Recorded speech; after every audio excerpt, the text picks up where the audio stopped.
So hello, my name is Karen Corman, and I have the privilege of being the Executive Director of the UIC Alumni Association. Welcome to the UIC Alumni Exchange Series. Through the Alumni Exchange Series, we work to bring our alumni and friends a variety of programs and topics so you can explore, connect, and even escape from the everyday with a community of UIC alumni, faculty, and staff experts. You'll hear me say this a few times today, and we'll go ahead and put it in the chat, but I encourage you to visit go.uic.edu/alumni exchange for the latest and greatest programming. And with that, I'm excited to start our program today as we are joined by UIC doctoral student Kathryn Howard. Kathryn's research focuses on attitudes towards diversity and how our political affiliation can impact our views. We're very excited as she's here today to discuss how conservatives and liberals view diversity differently. Thank you so much, Kathryn, for being with us, and I'll turn it over to you to begin the program. Okay, fabulous. I just want to say again, thank you so much for inviting me to be here today. I'm really excited to share some of my research and hopefully hear a little bit from you. Just a little bit about me. I'm a fifth year PhD program here at UIC in the social psychology PhD program, and I work with Dr. Daniel Cervone. Very briefly, I'm from Virginia, but I got a master's at Wake Forest University, North Carolina, and got my undergraduate degree at James Madison University. And now I'm here at UIC and happy to be investigating mostly ideological conflict here, but this topic that I'm going to share with you today, 3 studies looking at how ideology impacts diversity attitudes. Okay, see if this will. Okay, it's a click, sorry, not a space bar. Okay, so I'm going to start off with this bold claim that there are few words in the English language that are both as ubiquitous and contentious as diversity. So kind of regarding this ubiquitous of diversity, a wide array of disciplines and organizations call for the increase in diversity across a very wide array of topics. For example, we see this in research groups. We see people calling for more diversity for our researchers looking in science. We see this in Wall Street, people saying we need more diversity in our financial sphere and in the banks. Even in teachers, we need more diverse teachers from backgrounds, teachers from pre-K to university level to represent the nation. We see the call for diversity and the conversation of diversity in the government. We see the call for diversity in healthcare. And we even see the call for diversity in things like sports and the leadership in sports. Now, this conversation about diversity even extends to celebrities. If you see here, we got some big names and celebrities. We got Jane Fonda and Sandra Oh. A lot of people are addressing this lack of diversity, especially at the Golden Globes and the people that make these decisions. So we see this discussion for diversity here and also maybe even being used as a bit of a buzzword. We also see people talking about diversity in training. People wanting to bring diversity training into the workplace or into schools in which staff and employees come in and they learn ways to deal with these diversity issues and how to best thrive in these situations. And we also, of course, along with people promoting these, we see some not quite as fans of diversity. But one reason this diversity discussion is so big makes a lot of sense because the United States is becoming increasingly diverse with each passing year. If we look at this really cool diagram here, this is United States Census data. This is tracking the change in diversity from 2010 to 2018. If we see here the blue dots, that represents an increase in racial and ethnic diversity, and a red represents a loss. Now, if we're looking at this map, it's very clear that there's a lot more blue dots here.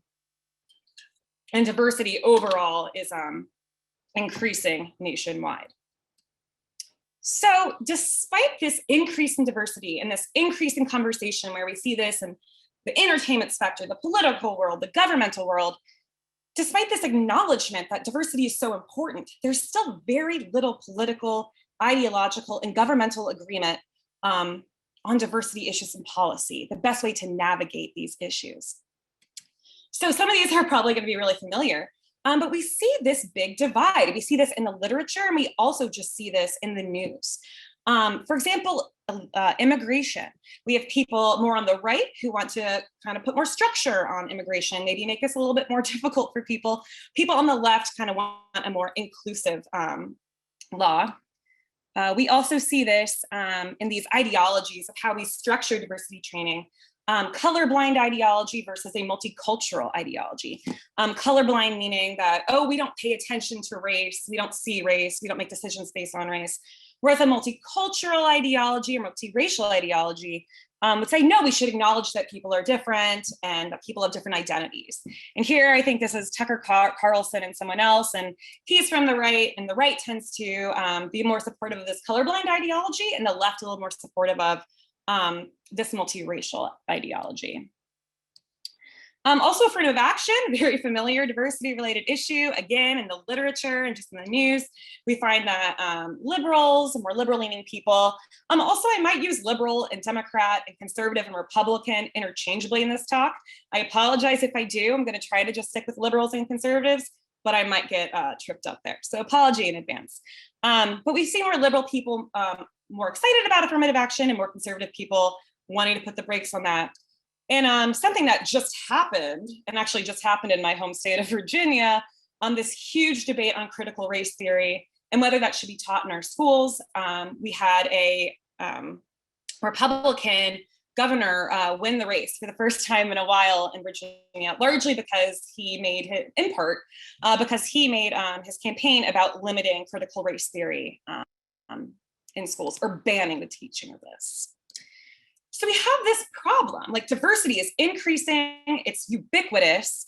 People are all agreeing this is such an important issue, but there's very little agreement on how to go about dealing with these issues. And thus this is potentially stifling policy and proactive change.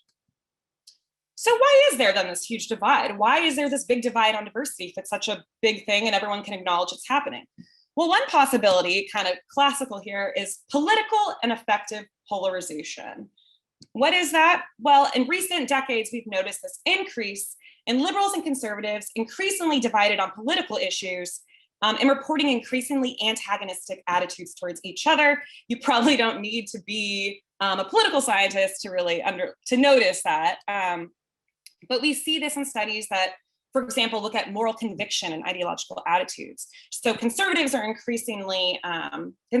liberals increasingly believe that their opinions are the only ones that matter, they're the only right ones, and anybody else who challenges that is wrong and immoral and maybe even evil.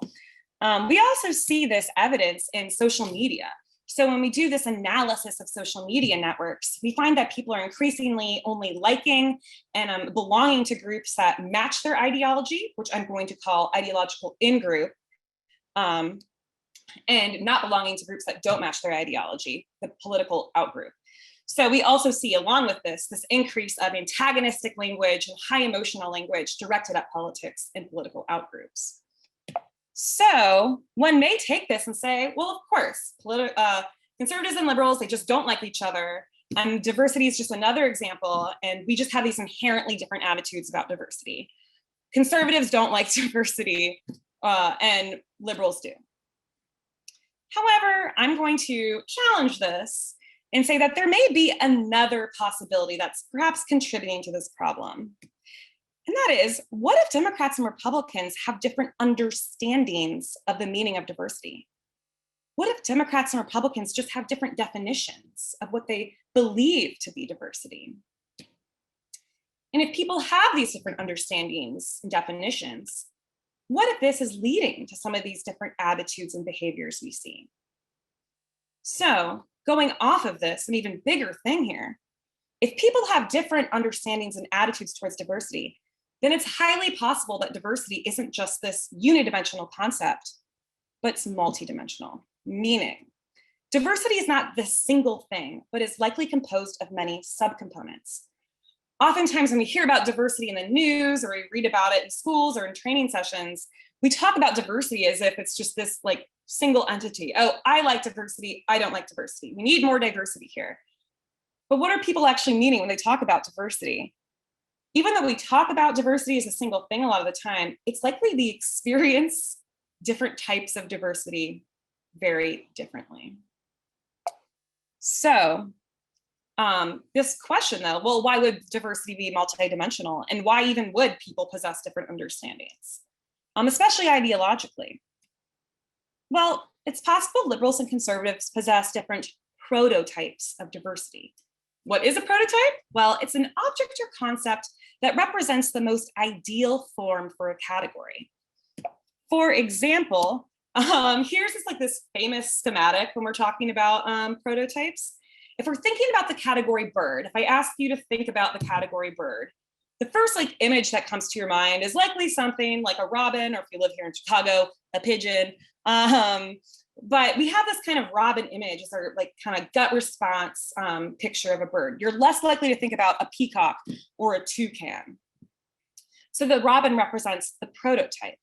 And this is because our knowledge, culture, and life experiences largely determine how our prototypes are formed.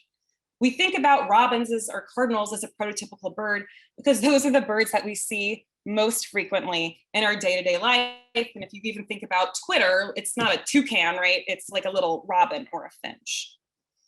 So connecting that to ideology, conservatives and liberals are likely exposed to different cultural, news and social media worlds, and even social worlds.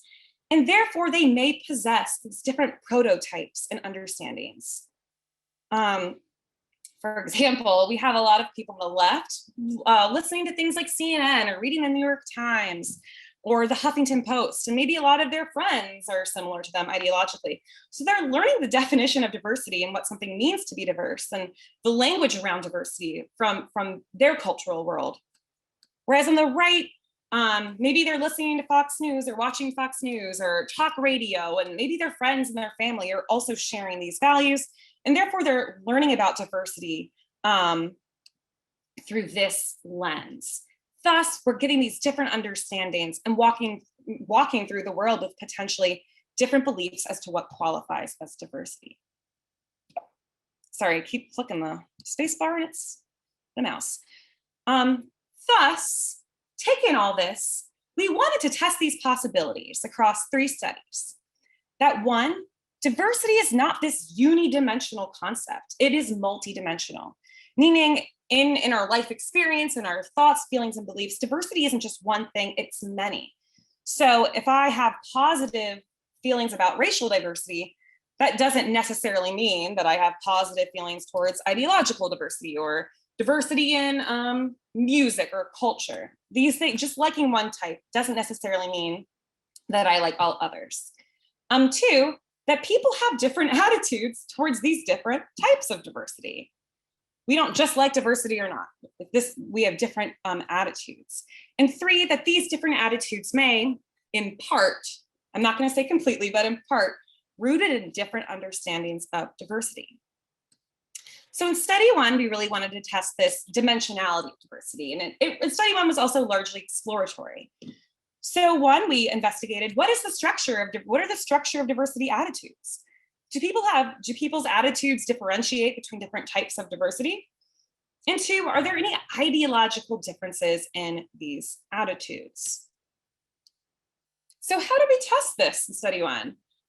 Well, very broadly, participants, that's what the P there means, they got a survey and they got a list of diversity features or features of a community that could be considered diverse. For each of these features, they rated how much in their ideal neighborhood they would want that feature to be completely the same or completely diverse and different. Who was doing these ratings? About 1,000 participants from a site called yourmorals.org.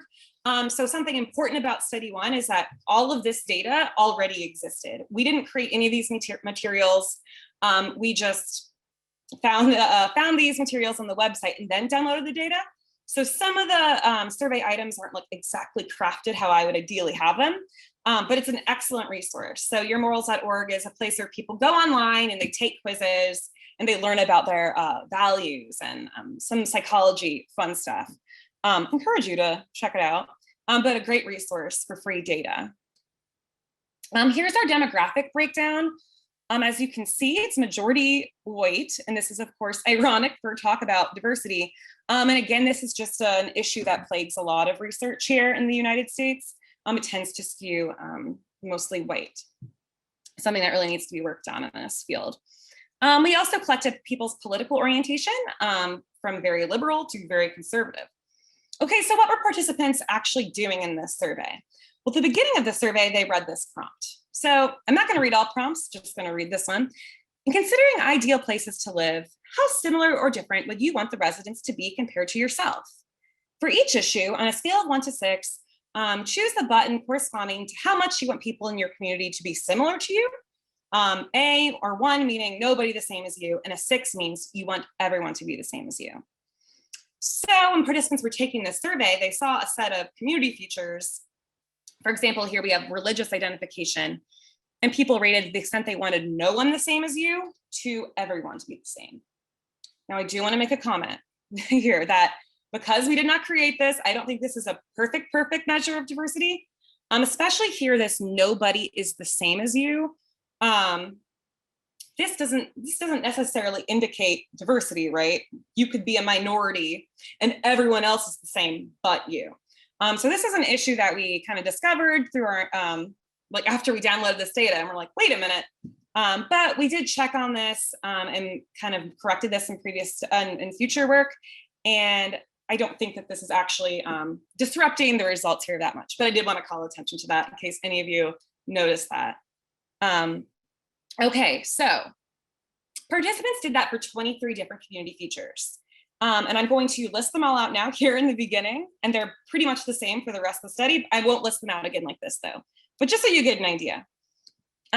They rated diversity in race, diversity in reading preferences, diversity in family structure, attitudes towards the rich, marital status, attitudes towards the poor, age, architecture, eating preferences, the role of government in everyday life, attitudes towards global warming, attitudes towards abortion, political ideology, entertainment and music, shopping options, diversity in entertainment, diversity in attitudes towards a social safety net, attitudes towards gay marriage, and spoken language diversity. So they rated how much they wanted all of these different types. So what were our hypotheses guiding study 1? Well, first, that these diversity attitudes will be multidimensional. Given the lack of agreement in our society, clearly people feel differently towards different types of diversity. And 2, we hypothesized that liberals would report more favorable attitudes towards diversity than conservatives. And we made this hypothesis just given the previous literature, and also that in the news, liberals tend to be a little more open or for these diversity related issues. And I'm not going to talk about this really much at all, but in order to do these analyses, and the analyses for the next 2 studies, we used a factor analysis. And a factor analysis is a mathematical function that determines how many dimensions are in a set of data. So how many different types of, how do the items group together? Which items do people rate similarly? So in this case, a factor analysis will determine which community features participants feel similarly about. Okay, so what were our results? What about that first hypothesis? Are diversity attitudes multidimensional? We found that 2 factors or 2 dimensions emerged. People tend to have attitudes towards 2 different types of diversity. One, we're gonna call this demographic diversity, and it's signified by this array of hands. And then people were also having different attitudes towards viewpoint diversity. And this is signified here by this moral compass indicating values. Okay, but what items do people perceive as belonging to the demographic diversity, and which items are people perceiving to be belonging to viewpoint features? So for demographic diversity, people tended to feel similarly about these items. So things like race, shopping in stores, architecture, marital status. So kind of the image and the cultural aspects of a community. And then people seem to feel similarly about viewpoint diversity. So these are political ideology, viewpoints towards abortion, global warming, social safety net. And so in order to analyze this further, what we did is we took people's scores in the demographic diversity And we averaged these together and everyone had one demographic diversity score. And then we did the same for viewpoint diversity. So for this study and for the next studies, people have a demographic diversity score and a viewpoint diversity score. All right, what about these ideological differences in demographic and viewpoint diversity? Well, supporting our hypotheses here, we found that being more liberal leads to increased support of demographic diversity. So these are correlations here. And correlation, the stronger the correlation is, the closer to 1. I do see that these correlations aren't super small. Usually in social psychology, or they are kind of small, we don't get these huge correlations, usually around here to 0.3. But this is a significant correlation, meaning it's statistically significant, meaning it's meaningful and real, and we can rely on it. So the more liberal people were, the more they supported demographic diversity. Now, contrary to our predictions, which is interesting, we found that the more conservative you were, the more accepting and supporting you were of viewpoint diversity in your community. So this is not something we directly hypothesized. And of course, we came up with some ideas why this may not be the case. And I will discuss some of those at the end. But this is something we definitely wanted to test in the next few studies. So just to rehash here, in study 1, we found support that diversity attitudes are multidimensional, and liberals are more tolerant of demographic diversity, and conservatives are more tolerant of viewpoint diversity. In study 2, we wanted to replicate study 1 and also compare people's attitudes towards just the general concept of diversity with attitudes towards these two subtypes. So if somebody says, yeah, I like diversity, sure. Does that mean they really like both of these types? So we looked at how saying, yes, I like diversity, how that predicts support of these other two types. Okay, so what did we do for study 2? Methodology, very similar to study 1. Participants got the same set of community features and they rated how much diversity they would want in their neighborhoods on those features. And they also rated their attitudes towards the general concept of diversity. So a few items assessing things like, I value diversity, I like diversity. For this study, we actually had, and the N means sample size there, so we had 1,000 and some participants. We used Amazon Mechanical Turk, and Amazon Mechanical Turk is a crowdsourcing website. So people get paid money to take our surveys, very popular in psychology. We rated we got their political orientation. And this is also a study we designed this time around. And here are our demographics. It's a little bit better than last time, but still it's not great. Not very diverse there. And so what did they do in this study? Well, they got their community feature, for example, here, social class, which is one we actually added for study 2. And they rated how much they wanted everyone to be the same as them to everyone is different from each other. So we kind of switched the anchors here. So instead of no one is the same as me, we said everyone is different. And we believe that that's a better approximation of diversity. So they did this for the 23 community features. And then they had about 6 questions where they just answered questions about this kind of abstract general form of diversity. How diverse would you want your ideal community to be? Not at all too extremely diverse. And so just like we created averages for the viewpoint diversity and demographic diversity, everyone got a general diversity average score as well. So what were our hypotheses for study 2? Well, 1, that diversity will be composed of at least these 2 dimensions, like study 1, viewpoint and demographic. That conservatives will be more tolerant of viewpoint diversity, as found in study 1, and that liberals will be more tolerant of demographic diversity. And 3, liberals will be more likely to support general diversity than conservatives. We predicted this because just again, given the literature and like the rhetoric, the news, that liberals are going to be more likely to agree with this general term.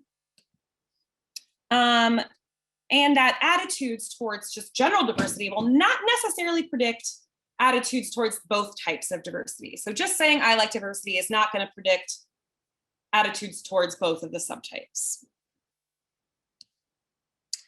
So what are our results for study 2? Well, again, we replicated this. We found that there were these 2 dimensions, demographic diversity and viewpoint diversity. What about broad diversity? Well, again, and it's signified by this kind of general sign.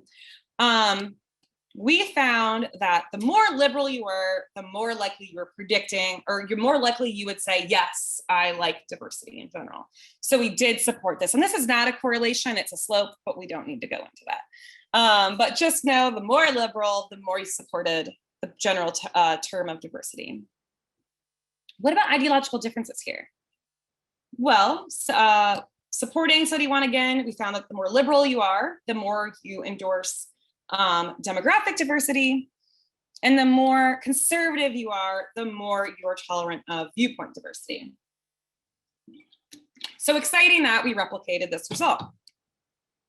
Well, let's break it down a little bit more. How does the just liking general diversity, does that really predict your attitudes towards the two subtypes? Does that tell us anything about the two subtypes?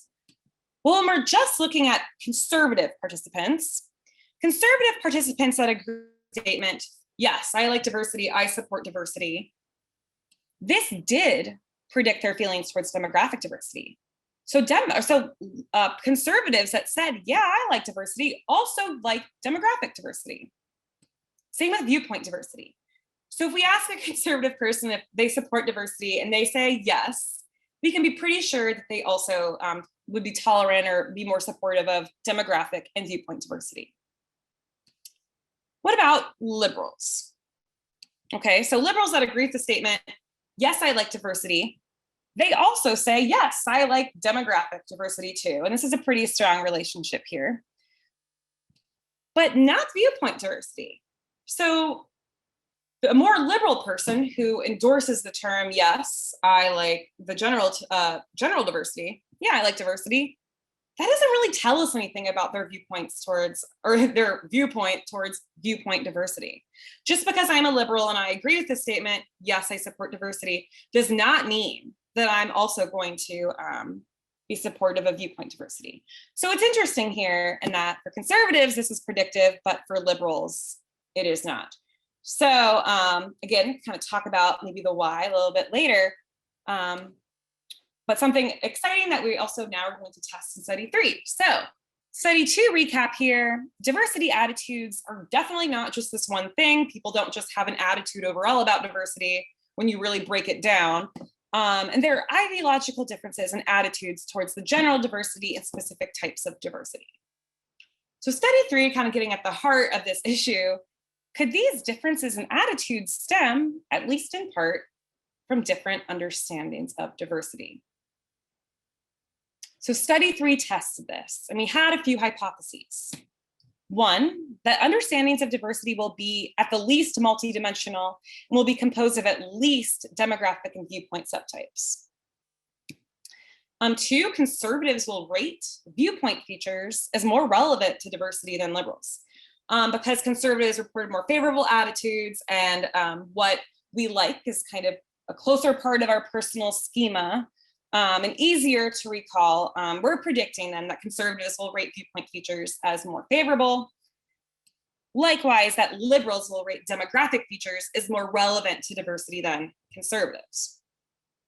Okay, so how did we test study 3? Again, similar to study 1 and study 2, but this time participants got the full extent of the diversity features, and they rated how much each of these features was relevant to their understanding of diversity. A slightly smaller, also an MTurk sample. And here our demographics are even a little bit better, but still woefully non-diverse.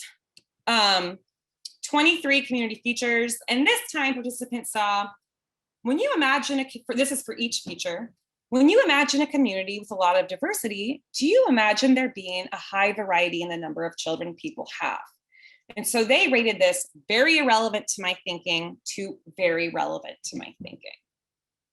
And they did this for all 23 features. We also assessed their political orientation. And we again did a series of factor analyses, confirmatory and exploratory, and don't worry, I'm not getting into the weeds of that. So what did we find? Well, like in support of our hypothesis, we did find that diversity understandings are multidimensional, but instead of 2 factors, we actually found 3. So people are actually differentiating between 3 different types. And they are, like last time, viewpoint features and demographic features, but this time demographic broke up into 2. We also now have what I'm going to call, or what we call, for lack of a better term, consumer diversity. It might not be the best label, but it's the best we got right now. If anyone has better ideas, let me know. But so these were the 3 types, and the items that fell under these 3 types, people rated similarly. So the usual suspects here for viewpoint diversity. And for this demographic feature, we got more identity-based, and actually political orientation hopped over here. So we have these more identity-based features like age and race. And in consumer diversity, we have these components like entertainment and architecture and stores and shopping. And we called it consumer because overall, a lot of this stuff is something you can buy. You're part of the consumer market here. So we've labeled it consumer diversity. So what subtype overall, when we're looking across liberals and conservatives, do people perceive as most relevant to diversity? So what is this prototype of diversity? When most people are spontaneously, they hear the word diversity, what's first coming to mind? Well, demographic diversity. And this is kind of not surprising here. Most people, liberals and conservatives, what comes to mind first is going to be demographic diversity, followed by viewpoint diversity. And all these are above the midline, so people are associating these features as relevant. These means here, it was on an 8-point scale. And then consumer diversity, and these 2 were not like significantly different from each other. But so when you ask a person, okay, what do you associate with diversity? Most people are going to primarily say race or age or gender identity. So that's overall though. But what do we look at when we break down conservatives and liberals? Are there any ideological differences here? Moment. Are hypotheses supported? And we find that yes, they are. Conservatives are more likely to associate viewpoint features with their understanding of diversity. So conservatives are more likely to say, yes, diversity in attitudes and ideology is part of diversity. I imagine that in diversity. Also supporting hypotheses, liberals are more likely to say, yes, when I think about these demographic differences among people, yeah, that's the strongest component of diversity. And liberals are more likely to do this than conservatives. And then, although this was not like predicted, we found that conservatives reported that they associate consumer features more so with diversity than liberals, which is interesting and not something that we directly hypothesized here. So to kind of even visualize this a little bit more, so when a liberal person is thinking about diversity, they're primarily, when diversity is brought up, they're primarily imagining demographic features. That's primarily what's coming to mind. When a conservative person is thinking about diversity, yeah, they're probably definitely thinking about demographic diversity, but they're probably also thinking to some extent about viewpoint features and these consumer features.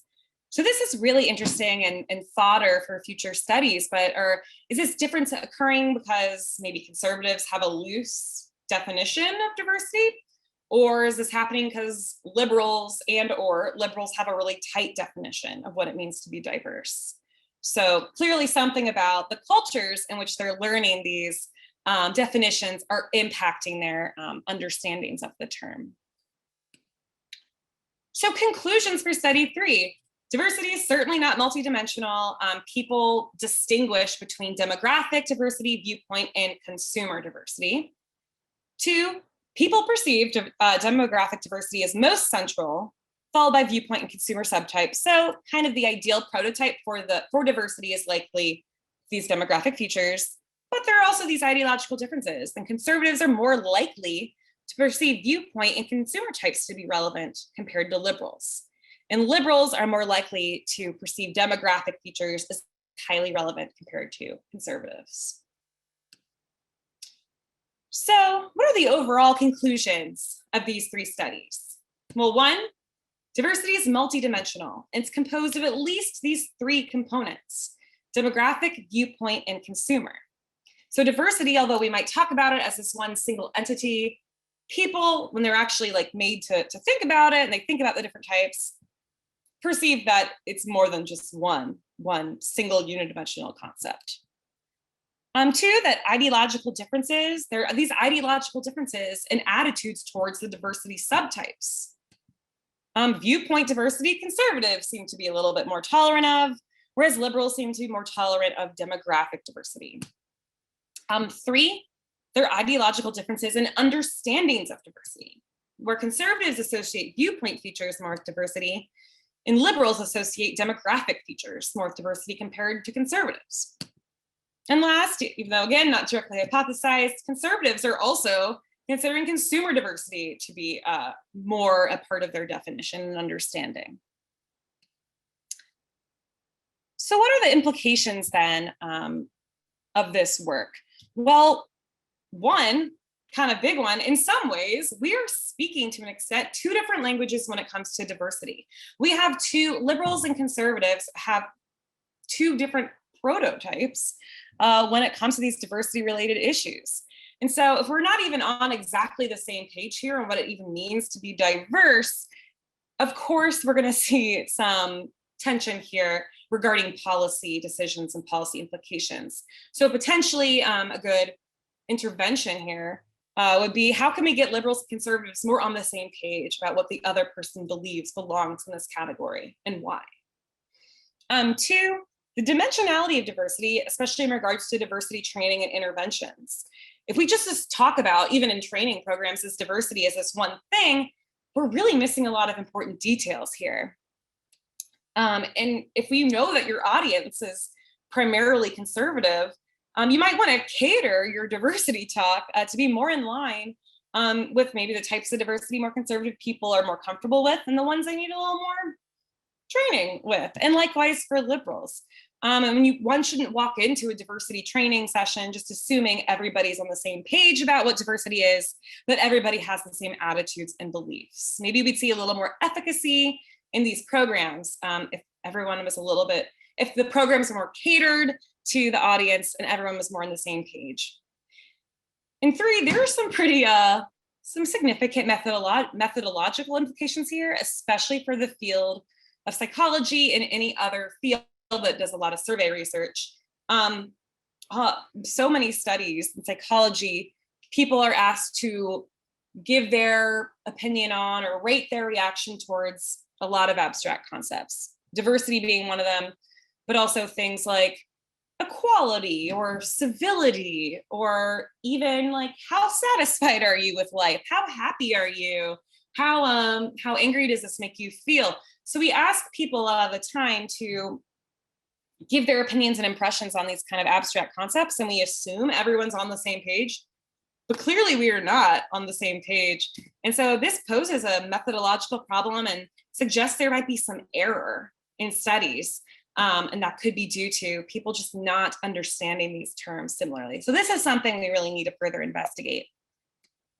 So future directions. One, I do want to kind of restate and emphasize that liberals and conservatives did possess overlap. They both have this primary prototype of diversity being demographic issues. So there is overlap here. So how can we continue to grow that overlap? I think a big issue here is a lack of understanding and a lack of shared reality between the two sides. How can we build up that shared reality here? Perhaps see a little more cooperation, especially in policy where it really counts and impacts people's lives. And then of course, why do liberals and conservatives have these different understandings? Why are liberals reporting more tolerance towards viewpoint diversity? And why are conservatives reporting more positive attitudes towards viewpoint diversity? Why do they assume it's more part of their understanding? And then why do liberals report more positive attitudes towards demographic diversity? I think this is a really important thing to investigate. one off the top of my head, potentially geographic locations. So again, at these different cultural worlds, liberals tend to live in more urban areas, whereas more conservative people tend to live in more rural areas. So maybe just the diversity you're surrounded by impacts what you understand as belonging to those categories. Also, I know people would take a slightly darker look at this and say, oh, well, maybe conservatives, because they have more conservative traditional beliefs, that might not be as PC or accepted overall, and especially in academia. Maybe, conservatives are for this viewpoint diversity because they want to have more rights to share their attitudes, even if people think overall that maybe that's like a more traditional attitude of the past. But that's a slightly darker look there. And I'm sure there's obviously multiple reasons. And again, getting at this perception issue are these so for diversity, people have different attitudes towards just the word and the understanding of the word. And this must be true for, as I was saying, must be true for other words that we frequently use in studies and other concepts we investigate. And so future work really needs to be done to make sure that we're all speaking the same language. So that's what I have for you all today. Thank you so much. I'm glad to share this with you again. I'm grateful for the opportunity, and I'm excited to field any questions. Well, Kathryn, thank you so much. This is just incredible work and research you've been doing, and it's extremely fascinating. Thank you. So I have a couple of questions that have come in, but let me ask the first question, and I'm not sure based on what you'd shared, I think all of your research was done by people in the United States. Is that the sample studies? Is that true? Yes, definitely all in the United States. Just because access, it usually is, it's a little trickier sometimes to access different populations, and also I think the diversity problem in the United States is currently, there are particular cultural dynamics that I think are particular to the United States. So the person's question was, do our concepts of diversity compared to other nations? But I'm not sure you've done work in that space, and I don't mean to put you on a spot that's not your expertise. Yeah, no, it's such an awesome question and very important to investigate. I am quite certain that we would have this would break down differently for people in different countries that have a different cultural dynamic. I think these breakdowns we saw were in part due to our ideological dynamics here, and the ideological dynamics and the cultural dynamics and the religion and the customs are different, especially in more Eastern nations that aren't so as individualistic as us. So I think it would be a fascinating project to do, and maybe similar dimensions would appear, but I am quite certain there'd be differences. Yeah, no, that could be a whole other dissertation you could write. Yeah. I already got one of those, but yes. Yeah, right. What surprised you the most? I think the first time going through was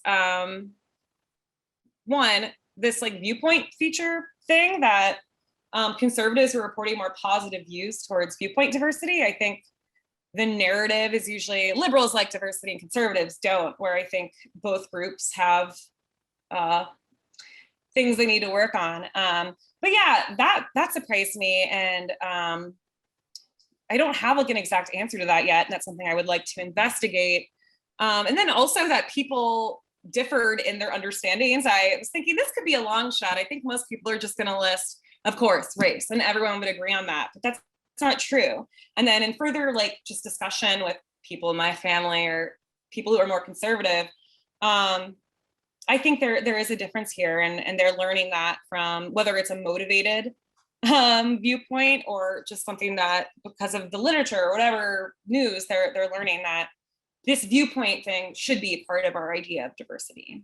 So yeah, it surprised me that we do have these differences in just the perception of the term. So it's interesting, as you're talking, I was thinking about there has been, I'm going to say, a renewed effort into DEI training, diversity, equity, and inclusion training. So the question that came in is, what is the most important thing you want people to remember about the data? I'm sort of taking a liberty and adding on to that as we are renewing our efforts around DEI, and I'm just saying that as a very global statement. What's one thing people can walk away with and sort of think about or try and influence, perhaps if they are going through trainings or trying to find out more? Yeah, I think one, that if you're walking into a training session, don't assume everyone is on the same page. I know in academia, a lot of us tend to be kind of more on the same page, but not to neglect the ideological part there, because oftentimes people from, I think we make this assumption that, and there's literature to support this, if you're from a different racial group, or we have these assumptions about certain racial groups, like certain minority groups, we assume they're more liberal, and majority groups, we assume they're more conservative. That is true, but it's not always true. But I think the ideological component is one of the most important parts there into really like fostering this cooperation. And I don't want to say that, oh, any viewpoint's okay. I don't think that's true, necessarily true. But the understanding that people do have different viewpoints, people do understand this more than you, or not more than you, understand this differently from you. And so to also be sensitive in a DEI training about people's different religious and ideological beliefs, and to try to maybe even challenge those too, conservative or liberal. Maybe like a pre-workshop, pre-survey, just to kind of understand what people are coming to the table with, what their understanding is. Yeah, and I think there's a really big focus on, as there should be, on racial issues, but I think in gender, but there is also this like your viewpoints, and oftentimes people with conflicting viewpoints, that's actually more disruptive in a work environment than like these cultural or racial differences. Because like racial and cultural diversity, that can really foster a lot of like excellent problem solving and thinking outside the box, and it's like inclusion. But there's less positive literature on people with different ideological viewpoints working well together. So I think that's also something that, especially in like a workplace where people are going to be coming from all aisles, like that needs to be targeted, that people believe, like, how do you work with people who believe different things that are different than you? Fascinating. A couple of other questions. Somebody had asked, hypothetically, if they hire an editorial board that is demographically diverse, but they are all, I'm sorry. Oh, sorry, I was just, yes. No, sorry. Let me try that again. So hypothetically, if the person hires an editorial board that is demographically diverse, but they are all aligned on viewpoint, does the person actually have a diverse editorial board? I mean, that would depend on who you're asking and their definition of diversity. I mean, so there's some literature that finds if you have a minority group, but everyone in the group is the same race, but they're all from a minority racial identification, they would say that that's diverse because it's not majority group. Even though it's homogenous, everyone's the same race, they're a minority, they're from a minority. So that's considered diverse. And that's one definition of diversity. So, but another definition of diversity is having lots of different racial backgrounds and the same viewpoint. I think your classic like academic liberal would probably say, yes, that's diversity. That is demographically diverse. But depending on who you're asking, people would say no. So again, that gets back to like, I'm not going to necessarily make like it is or not diverse, but it really depends on who you're asking and the motivations behind the question, their experience with diversity, and maybe their own identity too. So it's a great question. And again, it, like most talks like this, it depends. Depends, and there's multiple layers of all this. But what's great is that you're opening people's minds and thinking about how you're coming to the table and what the conversation is and our own viewpoints. I think I have a few more questions. Is there research that shows diversity in background culture leading to diversity of viewpoints? Yes. Yeah. And so that's the thing, is that like viewpoint diversity and demographic diversity are often correlated. So we do find that people in our studies, especially Black or African American participants, they tend to be more liberal. Hispanic participants tend to be more liberal. White people in jobs and academia tend to be more liberal, but more rural people, white rural people, tend to be more to the right. So there are these assumptions that are brought in. And so like inherently, yes, like your racial experience or your cultural experience is going to shape your viewpoints. If you come from a really religious background, that's going to probably impact, if that still resonates with you, that's going to impact your ideology. And then there's this really fascinating study where they bring in like a white person that has like a high degree of or exhibits like prejudice towards African Americans, and in the study you learn about this, or you meet this person, and the white Americans who are more conservative report higher prejudice than less conservative people towards this towards the Black person in the study. But when they learn that this Black individual is also conservative, then the prejudice goes away. So when people learn, oh, but you believe what I believe, that can actually, in some ways, decrease some of this prejudice. So at the end of the day, it might be the assumption that certain racial or cultural groups have a certain ideology, and that's what's in part fueling. I'm not saying that like just plain straight racism is there, of course it is, but some of this may also be fueled by an assumption that this person has a specific set of beliefs that disagree with mine. So it's kind of a long-winded answer, but. I think I have two more questions. The first one is, if conservatives are supportive of viewpoint diversity, how can we explain Republicans and conservatives who voted for the infrastructure bill immediately receiving death threats? Yeah, so I'm always cautious about the people, like the minority voices of, I don't think the people, the conservatives or even the liberals that are sending death threats or getting violent at a protest or a rally are necessarily like the majority. It's usually these like minority voices that are speaking the loudest. Yeah, and that's like the puzzle, I think. But it is something that surprised me, is that they were reporting supposedly more tolerance.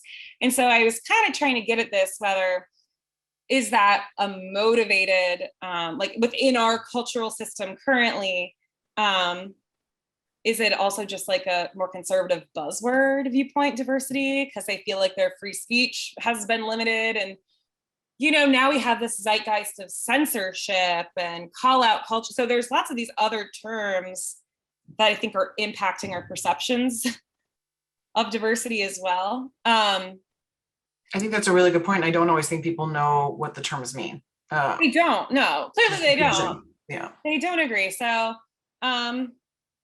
yeah, it's a puzzle, but I mean, it is possible. It is possible that maybe conservative people, some people would identify as more fiscally conservative, and maybe they don't care as much about some of these social issues that seem to really define a lot of more liberal platforms and agenda.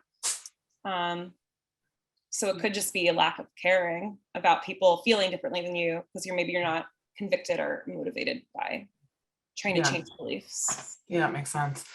So last question, and I might have instigated this but unintentionally, is do you have any recommendations for DEI training programs? This one says specifically for people in higher education, but I would say that more globally. Do you have any recommendations for good DEI training programs if an individual just is curious? I actually, off the top of my head, do not, and I should, but I could look into that. I know like there's great literature to read. There's something, it's called Civil Politics. I don't know how far off the ground that is, but it's trying to promote, to be completely frank, I think it's a slightly more, not right-leaning, but more in that direction. But I think they are doing some interesting work trying to promote, like appease some of this viewpoint, maybe animosity that people are having.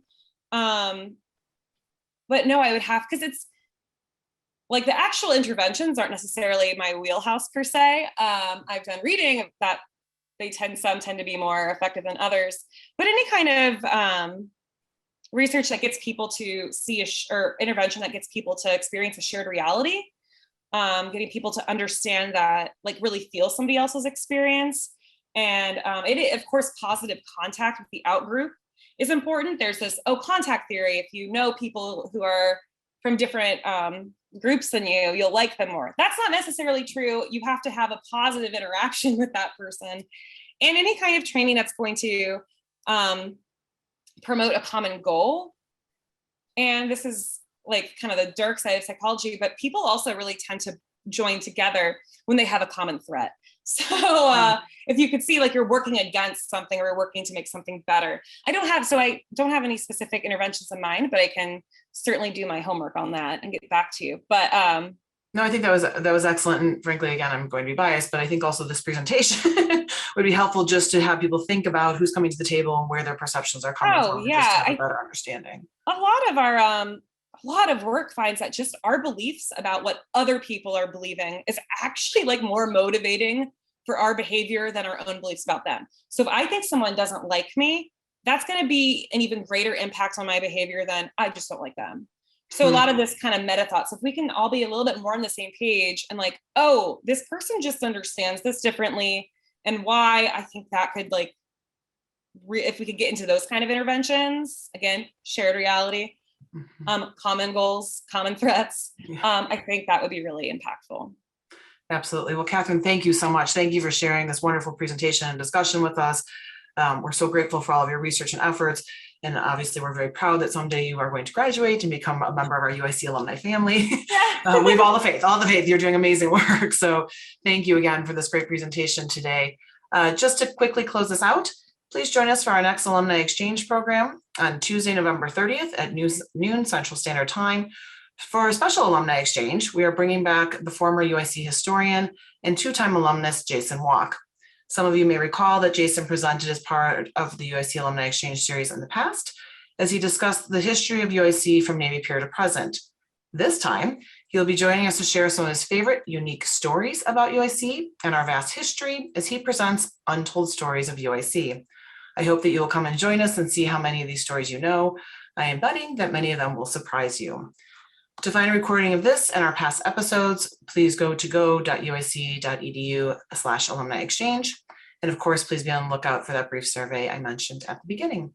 Thank you again, Kathryn, for this wonderful presentation and discussion. Thank you to all of you for joining us today, and we look forward to seeing you at a future UIC Alumni Exchange program. And just very quickly, tomorrow is Veterans Day, so I'd like to thank all of our veterans who have served our country for all of your service. So thank you again to all of you, and have a great rest of your day.